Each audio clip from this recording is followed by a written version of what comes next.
কংগ্রেসের হাত ধরেই কিন্তু নেতাজির ভারতের রাজনীতিতে প্রবেশ। গান্ধীজির যে অহিংস অসহযোগ আন্দোলন, সেটাকে কিন্তু তিনি প্রথমে পছন্দের চোখেই দেখতেন। পরবর্তীকালে নেতাজি কিন্তু বুঝতে পেরেছিলেন যে কংগ্রেসের যে তোষণ নীতি, সেই তোষণ নীতি নিয়ে কিন্তু ভারতের স্বাধীনতা আসবে না। আমাদের প্রশ্ন হতে পারে, তাহলে তো আমাদের ইতিহাস বলে যে আমরা তো গান্ধীজির অহিংস পথ ধরেই ভারতের স্বাধীনতা পেয়েছি। কিন্তু আমার মনে হয়, শুধু আমার মনে হয় না, বড় বড় ইতিহাসবিদরাও বলছেন যে আমাদের ইতিহাস বিকৃত। যদি সত্যিকারের স্বাধীনতা আমরা পেয়ে থাকি, তাহলে নেতাজির যে সংগ্রামী মানসিকতা, নেতাজির যে সংগ্রামী চরিত্র, তার মধ্যে দিয়েই কিন্তু আমরা আমাদের স্বাধীনতা লাভ করেছি। কিন্তু ইংরেজ বিরোধী আন্দোলন খুব শক্তিশালী ছিল, কিন্তু সারা ভারতবর্ষে ছিল না। তাই তিনি বুঝতে পেরেছিলেন যে যদি আমাদেরকে বিদেশি সহায়তা না পাই, তাহলে কিন্তু আমরা কোনো মতেই এই ভারতের স্বাধীনতা আন্দোলন আনতে পারবো না। সেই জন্যেই তিনি কিন্তু আস্তে আস্তে আমরা দেখেছি তিনি জাপানের সহায়তা নিয়েছেন, জার্মানির সহায়তা নিয়েছেন। যাই হোক, দুর্ভাগ্যবশত আমাদের দ্বিতীয় বিশ্বযুদ্ধের যে গতিপথ, সেটা পরিবর্তন হয়েছিল বলেই আমরা হয়তো সেই মুহূর্তে, অর্থাৎ ওই আজাদ হিন্দ ফৌজের হাত ধরে আমরা স্বাধীনতা পাইনি। কিন্তু তিনি যেভাবে, যে মানসিকতায় ভারতের স্বাধীনতার দিকে এগিয়ে যাচ্ছিলেন, তাতে কিন্তু আমাদের স্বাধীনতা সেই সময়ই চলে আসতো। যাই হোক, দুর্ভাগ্যবশত হয়তো জাপানের পরাজয় কিংবা দ্বিতীয় বিশ্বযুদ্ধের যে গতিপথ, সেটার পরিবর্তনই ভারতের স্বাধীনতা কিন্তু সেই সময় আসেনি। পরিশেষে আমি একটা কথাই বলবো, যে যে আপোষহীন সংগ্রামী মানসিকতার পরিচয় নেতাজি দিয়েছিলেন, সেই আপোষহীন সংগ্রামের যদি আমাদের ভারতবাসী এগিয়ে যেতে পারত, তাহলে আজকে কিন্তু আমাদের এই যে সমাজের দুর্নীতিতে পরিপূর্ণ সমাজ, দুর্নীতিতে পরিপূর্ণ দেশ, এটা কিন্তু আমাদেরকে দেখতে হতো না। জয় হিন্দ, বন্দে মাতরম।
সভায় শ্রেষ্ঠ আসন লবে।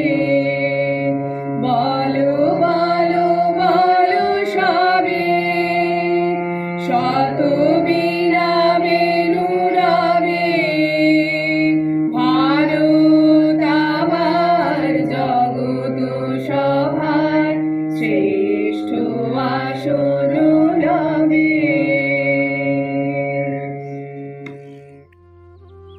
সাধারণতন্ত্র দিবসের জাতীয় উৎসবে স্বামী বিবেকানন্দ মডেল স্কুলের শিক্ষা প্রাঙ্গণে সকলকে অভিনন্দন, শুভেচ্ছা।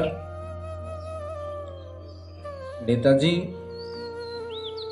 ভারতের জনগণ মন অধিনায়ক।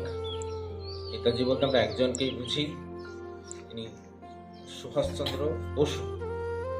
তো যাই হোক, স্যার তার ভারতের স্বাধীনতা সংগ্রামে অমূল্য অবদান নিয়ে বলেছেন।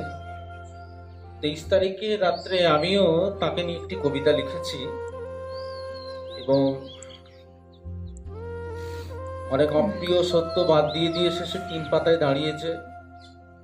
আমি সেই কবিতাটাই পড়ছি। তোমার ফেরার পথ চেয়ে। তোমার ঘরে ফিরে না আসার কথা মনে রেখেছি সবাই, কিন্তু কেন ফিরে আসনি আজও সে কথা ভেবে দেখিনি কেউ। অথবা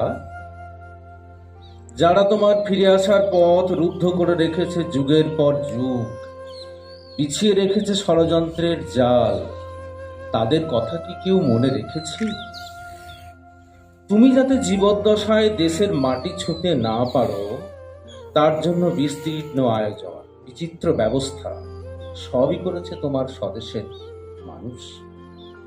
যাদের মুক্তির জন্য জীবন মৃত্যুকে পায়ের ভৃত্য করে পাড়ি দিয়েছিলে বড় দেশে, সেই যে জাতির চরম দুর্যোগের দিনে, ঝঞ্ঝা বিক্ষুব্ধ অন্ধকার রাতে তুমি বলেছিলে দিল্লি চলো, পথ আটকালো প্রকৃতি। শয়তানের দল ঘিরে ধরলো চারপাশ থেকে তোমাকে।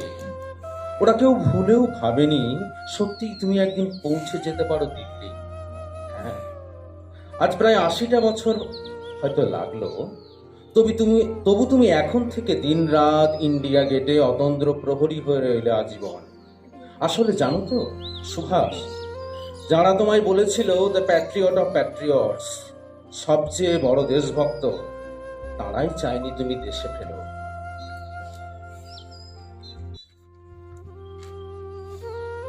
তুমি তো কখনো চাওনি ধর্ম নিয়ে রাজনীতি হোক, ধর্মের নামে ভেঙে যাক দেশ। তবু দেখো সেটাই হলো, তুমি আসনি বলে। আসলে তুমি এলে ওদের ভাগে কম পড়ে যেত, ভাঙতো না এ দেশ। তুমি রক্ত চেয়েছিলে আমাদের কাছে, জনে জনে স্বাধীনতার স্বাদ এনে দেবে বলে দিয়েছিলে প্রতিশ্রুতি। স্বাধীনতা এলো রক্তের বিনিময়ে, ভাঙলো দেশ, বাঁটলো মানুষ। তোমার ফেরা হলো না আর, অশ্রুতে হতাশায় মিশে গেল আনন্দ। তবু তোমার ফিরে আসার পথ চেয়ে বসে আছে অসংখ্য মানুষ। বিশ্বাস অবিশ্বাসের যুক্তি মানতে চায় না মন, সম্ভব অসম্ভব নিয়ে আজও ভাবতে চায় না কেউ। ভিড়ের মধ্যে থেকেই বেরিয়ে এসো তুমি সুভাষ, জনারণ্য থেকেই ঘোষণা করো ভারতের জয়। তোমার নিঃশ্বাস প্রতিধ্বনিত হচ্ছে প্রতিনিয়ত আমাদের বুকের ভিতর। এই স্পন্দন চলতে থাকবে অনন্তকাল, যতদিন বেঁচে থাকবে ভারতের বিবেক, যতদিন উঠবে ভারত স্বাধীনতার সূর্য ভারতের আকাশে। যদি ফেরো, কথা দিচ্ছি কোনো কথার মালা পরাবো না তোমার গলায়, কোনো রত্ন বিভূষণে ভূষিত করব না আর। কেননা তুমি তো এক অত্যাশ্চর্য হিরে, মহার্ঘ রত্ন খাঁটি। তোমার নামে এবার থেকে তুলে দেব উপহার, যদি কেউ তোমার মতো ভালোবাসতে পারে এদেশে।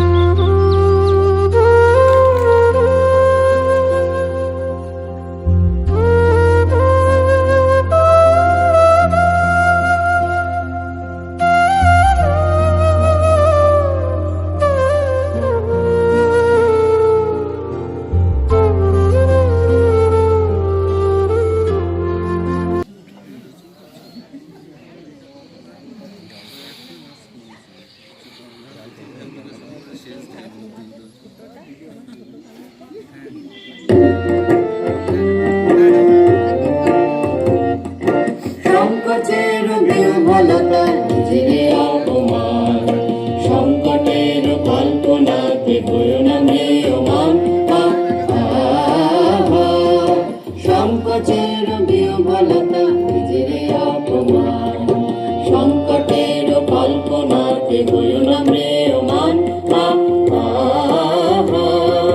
মুক্ত করো ভাই আপনা মাঝে শক্তি ভর, নিজের করো জয়। মুক্ত করো ভাই আপনা মাঝে শক্তি ভর, নিজের করো জয়।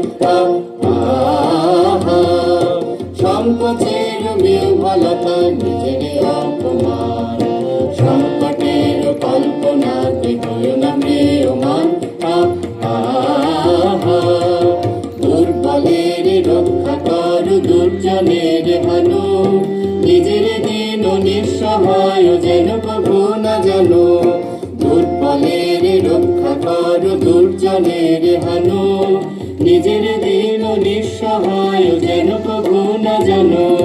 মুক্ত কর ভাই নিজের পরে করিতে ভার, নারক সংশয়। মুক্ত কর ভাই নিজের পরে করিতে ভার, নারক সংশয়। সংকোচের বিহ্বলতা নিজের অপমান, সংকটের কল্পনাতে হইও না ম্রিয়মান। ধর্ম যাবে শঙ্করাবে করিবে আহ্বান, নীরব হয়ে নম্র হয়ে পণ করিও প্রাণ। ধর্ম যাবে শঙ্করাবে করিবে আহ্বান, নীরব হয়ে নম্র হয়ে পণ করিও প্রাণ। মুক্ত কর ভাই দুরূহ কাজে নিজের দিও কঠিন পরিচয়। মুক্ত কর ভাই দুরূহ কাজে নিজের দিও কঠিন পরিচয়। সংকোচের বিহ্বলতা নিজের অপমান, সংকটের কল্পনাতে হইও না ম্রিয়মান।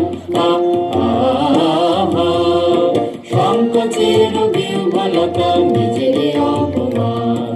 পবিত্র দিনে আমরা আমাদের বিদ্যালয় প্রাঙ্গণে সমাগত হয়েছি। বিদ্যালয়ের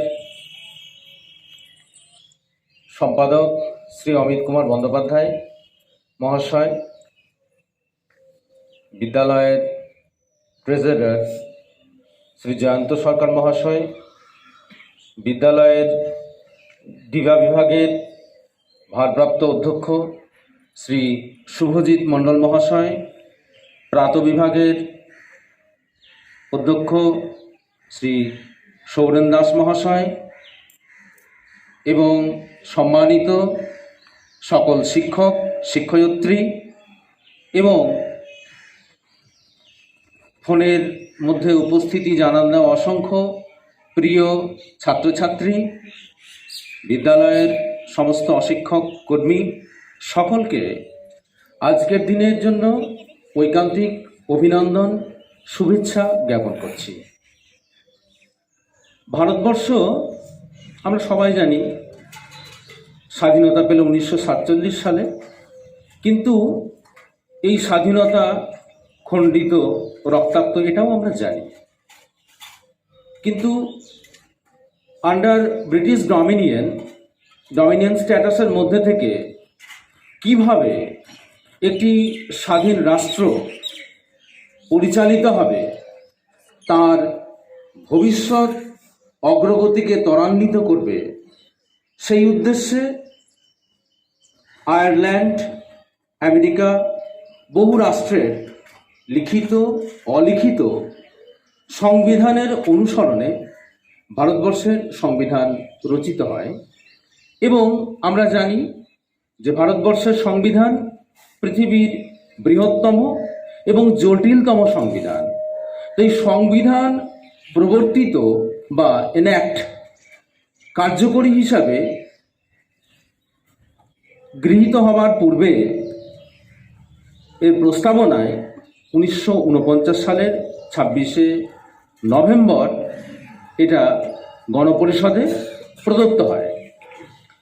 তো তার পূর্বে আমাদের যে লাহোর অধিবেশন হয়েছিল জাতীয় কংগ্রেসের 1929 সালে, তো সেই তখন থেকে এই 26শে জানুয়ারি দিনটিকে দেশের স্বাধীনতা দিবস হিসেবে পালন করা হতো।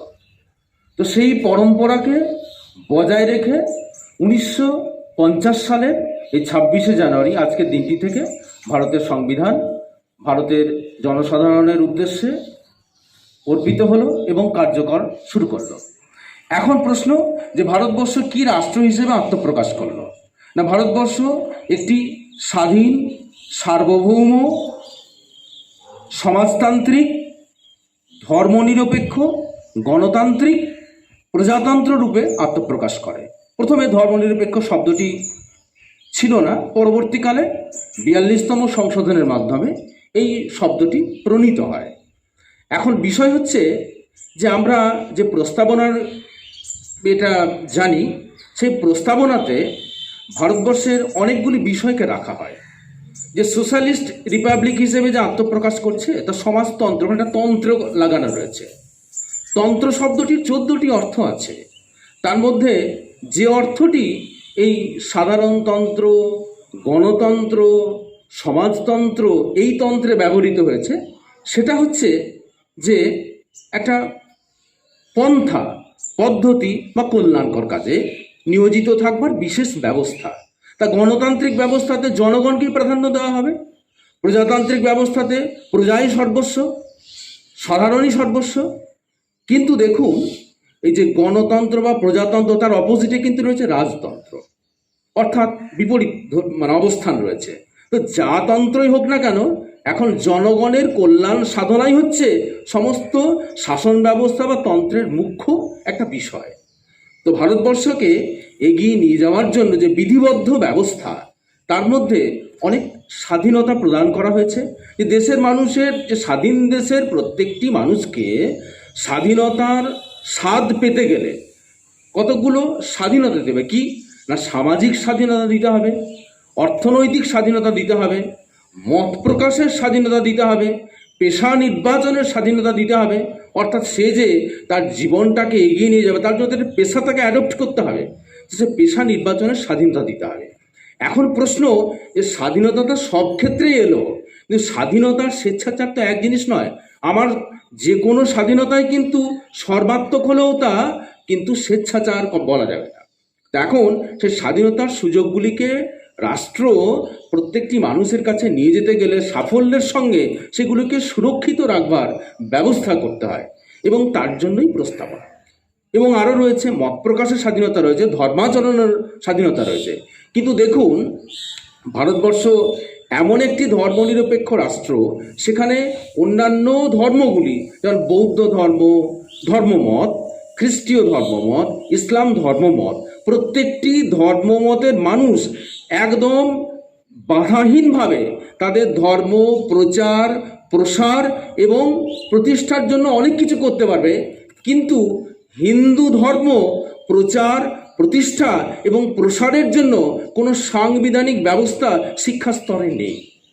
অথচ অ্যানি বেসান্ত কিন্তু বলেছিলেন, একসময় তিনি জাতীয় কংগ্রেসের সভাপতিও ছিলেন, খুব যদি ভুল না করি, তো সেক্ষেত্রে উনি কিন্তু বলেছিলেন, এবং নিবেদিতাও বলেছিলেন, যে ভারতবর্ষের জাতীয়তাবাদের মূল বিষয়ই হচ্ছে ধর্ম, এবং সেই ধর্ম আর কোনো ধর্ম নয়, সেটা হচ্ছে সনাতন হিন্দু ধর্ম। তো এই হিন্দু ধর্মমতকে উপেক্ষা করে ভারতবর্ষের এখন 130 কোটির বেশি, তাদের উন্নয়নকে ত্বরান্বিত করা যাবে না। এটা একদম ধ্রুব সত্য, এবং বিশ্বের বহু মানুষ এটি উপলব্ধি করেছেন। কিন্তু সাংবিধানিক অধিকার স্বীকৃত করলেই সেটা সাফল্যের সঙ্গে যে প্রত্যেকটা মানুষের প্রাপ্তি ঘটছে এমনটা নয়। এই সাংবিধানিক স্বীকৃতিটিকে কার্যকরভাবে রূপান্তর করতে গেলে সদিচ্ছার প্রয়োজন, বলিষ্ঠতার প্রয়োজন। যদি সদিচ্ছা, বলিষ্ঠতার সঙ্গে এই সমস্ত অধিকারগুলিকে, মানে ভারতের প্রত্যেকটি মানুষের নাগরিক অধিকারগুলিকে সুরক্ষিত করা হতো, তাহলে আপনি বলুন যে পেশা নির্বাচনের ক্ষেত্রে সুযোগটিও তো দরকার। আমি আমার পছন্দ মতো একটি পেশা নির্বাচন করলাম, কিন্তু নির্বাচন করতে গিয়ে প্রথমেই দেখতে হচ্ছে যে আমি কোন কমিউনিটি থেকে বিলং করছি, মানে এসেছি। আমি যদি জেনারেল কমিউনিটি থেকে বিলং করে আসছি, তাহলে আমার জন্য প্রথমেই সুবিধাটা কম। আমি যদি অনগ্রসর সম্প্রদায় বা তপশিলি উপজাতি, তপশিলি জাতি প্রভৃতি সম্প্রদায় থেকে উঠে আসি, তাহলে আমার কিন্তু পেশা নির্বাচন বা লাভের ক্ষেত্রে অনেক সুযোগ থাকছে। তাহলে আপনারাই বলুন, এখন স্বাধীন মানুষ হিসেবে একদম সম্পূর্ণ নিরপেক্ষ চিন্তাভাবনা নিয়ে তাহলে এইখানে কি স্বাধীনতাটা সুরক্ষিত হলো? এটা একটা ভাবের ঘরে চুরি হয়ে যাচ্ছে মনে হচ্ছে। বাস্তবিক কিন্তু তাই। এখন মুখ্য তাহলে কোথায় গলদটা রয়েছে? গলদটা রয়েছে যে ভারতীয় সংবিধানে যে অধিকারগুলি ভারতীয় নাগরিকের জন্য সুরক্ষিত মানে প্রদান করা হয়েছে, সেইগুলিকে সুরক্ষিত করবার জন্য কোনো যুক্তিগ্রাহ্য ব্যবস্থা গ্রহণ করা হয়নি। আপনারা বলবেন কেন হয়নি? তার মূল কারণ হচ্ছে তাহলে জাতি, ধর্ম, কাস্ট, কমিউনিটি ইত্যাদির ভিত্তিতেই অধিকারগুলি প্রদত্ত হতো না। তাহলে কিসের ভিত্তিতে প্রদত্ত হতো? না, যুক্তিগ্রাহ্য মানুষ হিসাবে সম্পূর্ণ নিরপেক্ষ দৃষ্টি নিয়ে বৈজ্ঞানিক যুক্তিভাবনা নিয়ে যদি আমরা চিন্তা করি, তাহলে বলবো আমাদের ফিনান্সিয়াল স্ট্যাটাস ওয়াইজ হওয়া উচিত ছিল। মানে যার যেমন আর্থিক অবস্থান তার ভিত্তিতেই সুযোগটি প্রদত্ত হওয়া উচিত ছিল। তাহলে আপনারা দেখবেন, আমি আমার ব্যক্তিগত জীবনের অভিজ্ঞতা থেকেই 47-48 বছর বয়সে যে কতগুলি গ্রাম দেখেছি, এমন অনেক গ্রাম আছে যেখানে ব্রাহ্মণদের অবস্থা ভীষণ খারাপ, সদ্গোপদের অবস্থা ভীষণ খারাপ, কিন্তু আমাদের এই সাংবিধানিক স্বীকৃতিতে তারা কিন্তু জেনারেল ক্যাটাগরির মধ্যে পড়ছে। অথচ তাদের আর্থিক অবস্থার নিরিখে যদি তারা এই সাংবিধানিক সুবিধাগুলি পেত, তারাও কিন্তু তাদের জীবনটাকে সুন্দর, সুস্থ এবং সমৃদ্ধ করে গড়ে তুলতে পারত। একটা স্বাধীন দেশে প্রত্যেকটি সাধারণ নাগরিকের ইচ্ছেটা কি? যে আমি আমার স্বাচ্ছন্দ্য নিয়ে বাঁচব, আমি আমার সামাজিক প্রতিষ্ঠা নিয়ে বাঁচব, আমি আমার শিক্ষকতা মানে আমি শিক্ষাগত যোগ্যতা নিয়ে বাঁচব।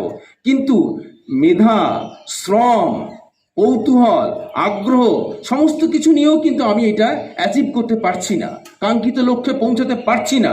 তার কারণ ওইখানে প্রণয়নের ক্ষেত্রে গলদ রয়েছে। এইরকম যে লিবার্টি রয়েছে, মানে প্রকাশ, নিজেকে প্রকাশ করবার বা গণতান্ত্রিক অধিকারকে যে প্রকাশ করবার যে ব্যবস্থা রয়েছে, সেগুলি কিন্তু সম্পূর্ণ মানে একদম নিশ্ছিদ্র নয়। দেখুন, গণতন্ত্র বা প্রজাতন্ত্রে জনগণের বা সাধারণ মানুষের, প্রজাদের অভিমত প্রকাশ করবার জন্য ভোট প্রদান ব্যবস্থা রয়েছে। অর্থাৎ আমি আমার গণতান্ত্রিক অধিকার প্রয়োগ করবার মধ্যে দিয়ে দেশের সংবিধানকে সুপ্রতিষ্ঠিত করতে পারছি, শাসনকে। কিন্তু দেখুন, এই মত প্রকাশ করতে গিয়ে, অর্থাৎ আমি আমার গণতান্ত্রিক অধিকার মানে প্রকাশ করতে গিয়ে, মতদান করতে গিয়ে আমাকে বুথের সামনে গুলিবিদ্ধ হয়ে মরতে হচ্ছে। তার মানে কি দেশ বা রাষ্ট্র আমাকে গণতান্ত্রিক অধিকার প্রদানের অধিকার দিয়েছে, কিন্তু সেইটিকে একদম সুসংগত বা সুরক্ষিত করবার মতন পর্যাপ্ত ব্যবস্থা গ্রহণ করতে পারেনি। অর্থাৎ সব কি পুলিশ প্রশাসন দিয়ে সম্ভব? না।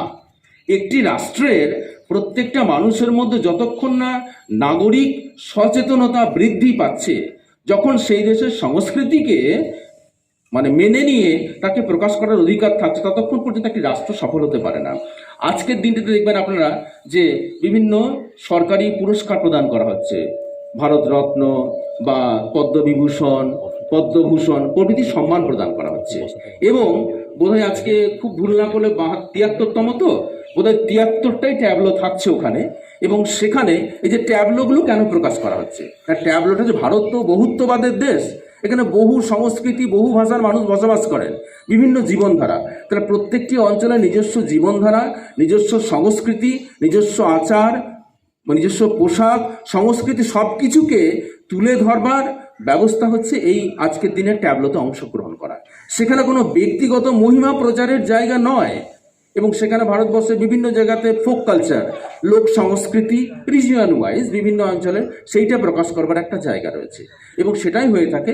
এবং বিশ্বের বহু রাষ্ট্রের রাষ্ট্রপ্রধানরা এই আজকের দিনে আমন্ত্রিত হন। তারা সেখানে থেকে আমাদের এই জাতীয় উৎসবের দিনে তারা উপভোগ করবেন, এবং ভারতবর্ষের সংস্কৃতির যে বৈচিত্র্যের মধ্যে ঐক্য, সেইটিকে উপলব্ধি করার একটা বিস্তীর্ণ আয়োজন এবং সুযোগ দুটিই রয়েছে। যাই হোক না কেন, ভারতবর্ষের প্রধানমন্ত্রী তিনি বলেছেন যে খুব গুরুত্বপূর্ণ একটি কথা, তিনি বিগত কয়েকদিন আগেই বলেছেন যে ভারতবর্ষ শতাব্দীর পর শতাব্দী থেকে যা হারিয়েছে, ভারতবর্ষ শতাব্দীর পর শতাব্দী থেকে যা হারিয়েছে সেইগুলিকে অর্জন করতে গেলে আগামী 2টি দশক মানে 20 বছর অন্তত পক্ষে 25 বছরের সীমারেখা তিনি দিয়েছেন। তো এই 25 বছর অন্তত ভারতবর্ষকে আরও ত্যাগ স্বীকার করতে হবে। মানে স্বাধীনতা অর্জনের জন্য যে ত্যাগ স্বীকার করেছে ভারতবর্ষের প্রত্যেকটি মানুষকে, মানে জাতীয়তাবাদী চেতনা সম্পন্ন বা দেশের যারা উন্নতিকামী, যারা উন্নতিকে চায়, সেই সম্প্রদায়কে আরও 25টি বছর কিন্তু আরও কষ্ট সাধনা করতে হবে। এই গ্যাসের দাম 956 টাকা হয়ে গেলে বলে আমরা একবারে ত্রাহি আমরা এইটা ত্যাগ স্বীকার করতে হবে। কারণ মনে রাখতে হবে আমাদের প্রদত্ত অর্থেই কিন্তু দেশের উন্নয়ন নির্ভর করছে। নির্ভর করছে। আর কি, দেশ যদি সুরক্ষিত না হয়, মনে করুন আপনি একটা 2 লাখ টাকা মূল্যের চাকরি পেলেন, ব্যাংকিং সিস্টেম নেই, আপনার পকেটে টাকাটা নিয়ে আসতে হচ্ছে, 2 কিলোমিটার রাস্তা আপনাকে সাইকেল বা গাড়িতে নিয়ে এসে টাকাটা ঘরে রাখতে হবে। মাঝপথে যদি সেটা ছিনতাই হয় বা আপনাকে মেরেও দেয়, তাহলে আপনার অ্যামাউন্টটা কোনো তো ম্যাটার করছে না। অর্থাৎ দেশে যদি প্রত্যেকটি বেকার যুবক যুবতী তাদের পছন্দ মতো জীবিকা নির্বাচন করতে না পারে, শিক্ষা লাভের অধিকার পেয়ে তাদের কী লাভ? শুধু শিখেই গেলাম, ওই রবীন্দ্রনাথের ভাষায় ছাত্রদশা কোনোদিনই ঘুচিল না, আজীবনকাল, সেটাই সব থেকে বড় অসন্তোষের কারণ হয়ে দাঁড়াবে। শিক্ষা লাভের পর যদি আমার ব্যক্তিগত জীবনের উন্নতি না ঘটে, তাহলে সেই মানুষটা কি করে তার সংস্কৃতি শিক্ষার উন্নতি ঘটাবে বা দেশের উন্নতির সঙ্গে সামিল হবে সে কিভাবে? এটা কখনো সম্ভব নয়। তাহলে এই স্বাধীনতাটাও সুরক্ষিত থাকা দরকার। আর দেশের যদি সুরক্ষা সুনিশ্চিত থাকে, তাহলে প্রত্যেকটি মানুষ যে যার মতো তার মেধা অনুসারে, তার শ্রম অনুসারে জীবিকা অর্জন করে তার পরিবার প্রতিপালন করতে পারবে, তার শিক্ষা সংস্কৃতি সমস্ত কিছুর বিকাশ ঘটাতে পারবে। তাই রাষ্ট্রীয় উন্নয়নের সঙ্গে সামিল হতে গেলে দেশের প্রত্যেকটি নাগরিককে কিন্তু কিছু না কিছু ত্যাগ স্বীকার করতেই হবে। এইটা কিন্তু মানে বলার কোনো অপেক্ষা রাখে না, এটা প্রশ্নাতীতভাবে সত্য। এবং সেই প্রশ্নাতীত সত্যটার প্রতি আমাদের নির্বিকল্প আস্থা, বিশ্বাস, ভরসা রেখে কিন্তু আমাদের এগিয়ে যেতে হবে। এবং এগিয়ে নিয়ে যেতে গেলে দেখুন, বৃহৎ কিছু পেতে গেলে বৃহৎ মূল্য তো দিতেই হয়। স্বাধীনতার মতন একটা বৃহৎ জিনিস পেতে গেলে আমাদের বৃহৎ মূল্য দিতে হয়েছে। আমাদের তীর্থ স্যার তার বক্তব্য রাখার মধ্যে খুব গুরুত্বপূর্ণ একটি কথা বলেছেন, এবং কথাটি সর্বৈব সত্য, যে সত্যিই তো তাই। অহিংসার পথে ভারতবর্ষের স্বাধীনতা আসেনি, একদম সঠিক কথা। কারণ কি, আমরা জানি এই যার আলেখ্য এখানে রয়েছে তিনি বলেছিলেন যে freedom never be got by begging, it has to be got by force, blood, revolution. তো সেই ক্ষেত্রে এই রিভলিউশনটা শুধুমাত্র আত্মঘাতী সিদ্ধান্তের মধ্যে দিয়ে নয়। এই যে 100 বছর আমরা বিগত কয়েক শতকে যা হারিয়েছি, বলতে আমাদের দেখুন ভারতবর্ষের সীমানা, ভারতবর্ষের যে মানচিত্র, সে মানচিত্র থেকে অনেক জমি আমরা হারিয়েছি। একটা দেশের তো একটা সুনির্দিষ্ট মানচিত্র থাকবে। তা ভারতবর্ষের আমাদের ভূগোল বইয়ে একরকম ভারতবর্ষের ছবি দেখানো হয়, আবার কমনওয়েলথে ভারতবর্ষের আরেক রকম ম্যাপ আছে, পাকিস্তান একরকম ম্যাপ স্বীকার করে, ইংল্যান্ডে একরকম ম্যাপ রয়েছে, আবার চীনে আমাদের অরুণাচল প্রদেশকে বাদ দিয়ে ওদের একটা ভারতের ম্যাপ প্রকাশ করছে। তাহলে একটা দেশের তো একটা নিশ্চিত ফিক্সড মানচিত্র থাকে। এই স্থায়ী মানচিত্রটাকে আঁকার ব্যবস্থা এই 75 বছরে করা হয়নি, খুবই সাম্প্রতিককালে সেই ব্যবস্থা হচ্ছে। আমরা প্রত্যেকেই আশা করতে পারি এবং আপনারা নিশ্চিত থাকুন, ভারতবর্ষের মানচিত্রটা খুব বলিষ্ঠ হাতে সুন্দরভাবে ওই গেরুয়া রং দিয়েই আঁকা হবে। এবং সেই মানচিত্রটাতে আমরা দেশের প্রত্যেকটি মানুষ একদম নির্ভয়ে বাঁচতে পারবো, এবং একটা জাতীয় শিক্ষানীতিও চালিত হবে। এবং সেই শিক্ষানীতিতে ভারতবর্ষের যে সনাতন পরম্পরা, সনাতন শিক্ষাদর্শ, সেইটি একদম সঠিকভাবে জাতীয় স্তরে একদম গ্রামাঞ্চল থেকে সেইটি গ্রহণ করা হবে। এবং তাহলে এই আগামী 25টা বছর যে ত্যাগ স্বীকারের কথা বলেছেন, সেই ত্যাগের মধ্যে দিয়েই কিন্তু আমরা বৃহৎ অর্থ লাভ পাবো, এবং দেশের অসংখ্য যুবক যুবতীদের, শিক্ষিত মানুষদের মনে আশার আলো ফুটে উঠবে।